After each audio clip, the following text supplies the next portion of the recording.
Et pour vous remémorer un petit peu ce dont on parle, la série unique, c'était quoi dans les années 2010? C'était au début des, ouais, c'est ça, début des années c'est ça 2000, hein, un peu après, au tournant des années 2000, et ça s'est poursuivi jusqu'à la fin de la première décennie. C'est ça. Donc voilà, quand même une controverse assez récente qui avait été vraiment passionnante aussi d'ailleurs, où la question qui était posée par différents auteurs, c'était de savoir si on arrivait à faire pareil avec moins finalement, et C'est en ça.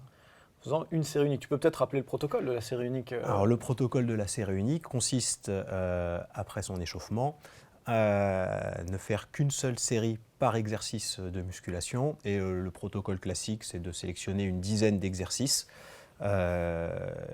sur lesquels on ne va faire qu'une série et de faire ce protocole 3 fois par semaine. Et donc l'idée étant qu'effectivement on va réduire grandement le coût d'entraînement et les promoteurs, on va dire, de cette méthode entendaient aussi d'une certaine façon lutter contre le no pain, no gain en musculation en disant bah voilà, c'est pas la peine d'y passer un temps infini, faisons moins pour le même effet et voilà. Alors, d'où venait cette controverse? Comment est-ce qu'on peut avoir d'un côté des gens qui disent bah oui, avec une série, on Oui. fait aussi bien qu'avec 4, et d'autres qui disent non, non, c'est impossible de faire aussi bien qu'avec 4 avec une. Et puis derrière, là, comme tu le disais, des philosophies, des visions de l'entraînement complètement opposées. Mais la source, Alors la source, c'était ces 3 chercheurs, c'est Carpinelli, Otto et Winnet.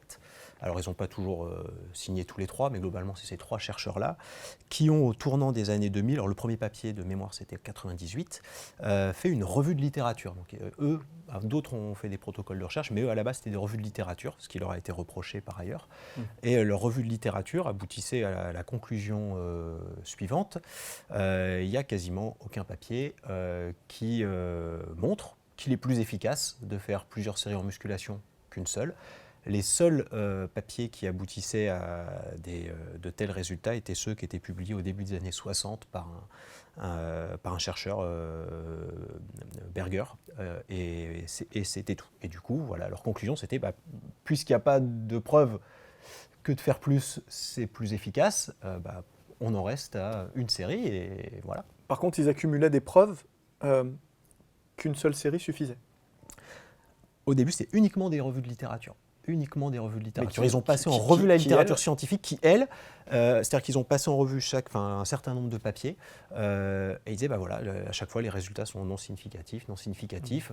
Berger, c'est significatif, mais ils ont, entre guillemets, un petit peu démonté son protocole de recherche en disant que les variables n'étaient pas contrôlées, etc., et que finalement, ça manquait quand même de validité.